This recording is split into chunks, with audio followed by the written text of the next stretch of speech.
Now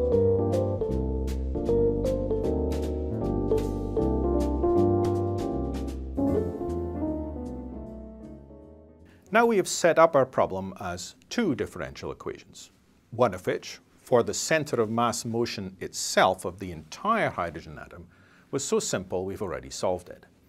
Our next task will be to solve the second equation, the equation for the relative position of the electron and the proton. Before doing that formally, we can perform a very rough solution, just to get the scale of the problem and to set up some more convenient units.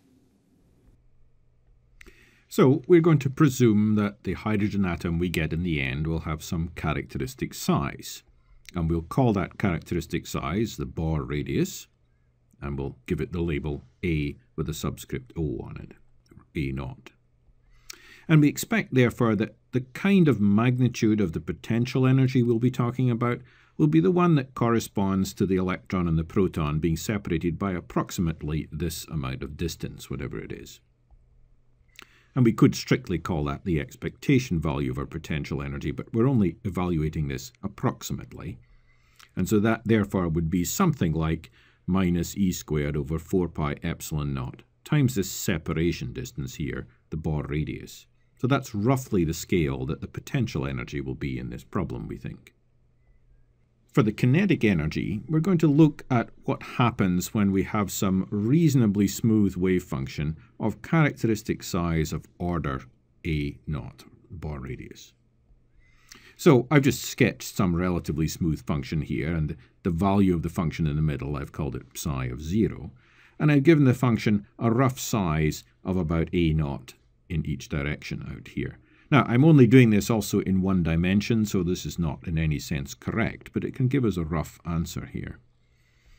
The second spatial derivative, just considering this one dimension here, will be something that is really the difference in the slope of this line minus the slope of this line. That's roughly how much the first derivative is changing from one side to the other of this function, and divided by the distance over which that change takes place. Now, we could choose various different definitions for these that would give us slightly different answers, but it doesn't matter here. We're just trying to get a very rough answer. So the approximate scale of the second derivative is something like this slope minus that slope divided by this distance here. And that's going to give us approximately minus psi naught over A0 squared. Now, this is only meant to be a very rough estimate here. It's not exact in any sense, but we're trying to get the general scale of what this second derivative will look like. And we're only expecting to get it right within some moderate factor. We could have made definitions differently, or we could have tried to do this more formally in 3 dimensions, and we would have got slightly different answers. But we're just looking for the general scale here. Now, we remember that for some mass mu, the kinetic energy operator, of course, is h bar squared over 2 mu times del squared, and we've just figured out a very rough estimate for del squared, and that would therefore suggest to us that the rough scale of the kinetic energy in here would therefore be about h bar squared over 2 mu times A0 squared. Remember, our second derivative that we worked out for a relatively smooth function is really a negative number, and that's why the negatives cancel here. Now, we take an approach known as a sort of variational approach. This is an approach that we can justify a bit more rigorously later on.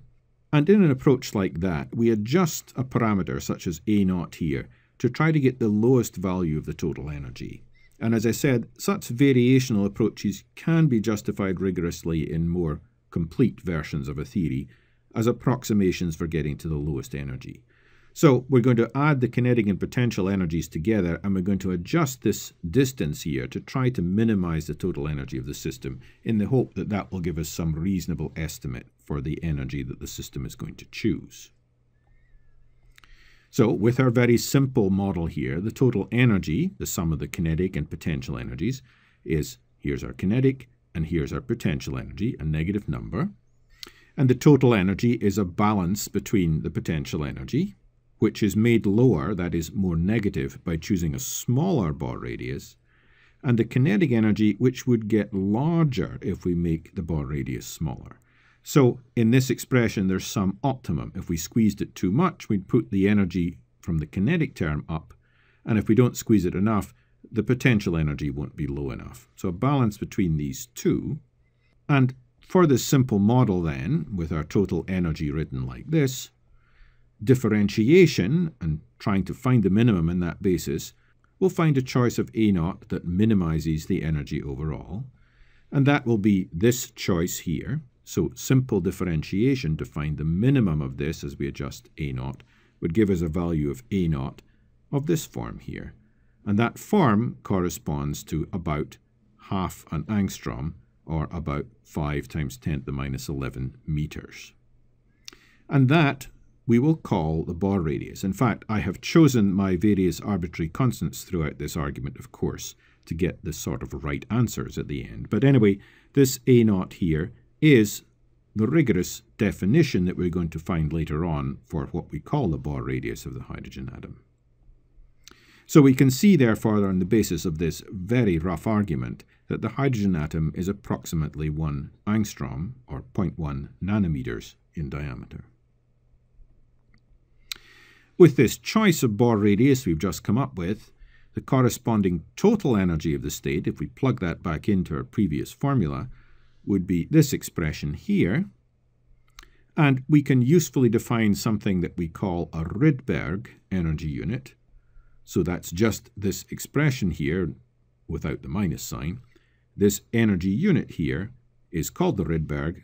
It's written with the characters capital R, small y, and its magnitude is approximately 13.6 electron volts.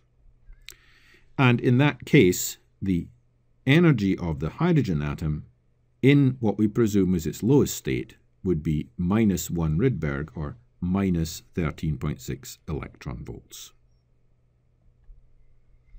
So, though we have produced these terms, the Bohr radius and the Rydberg, by very rough arguments, very informal ones, they will turn out to be rigorously meaningful as we go through the proper derivation of the solutions of the hydrogen atom.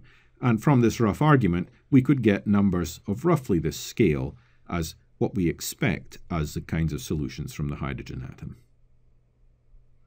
And indeed, the lowest energy state of the hydrogen atom is, in fact, minus 1 Rydberg. So now we have the equation we want to solve, a Schrödinger equation for the relative motion of the electron and the proton. And we've understood a rough estimate of the solution. The full solutions of this Schrödinger equation will be the hydrogen atom orbitals, the energy eigenstates, and the energy eigenvalues for the hydrogen atom. In the next section, we will complete the solution of the hydrogen atom.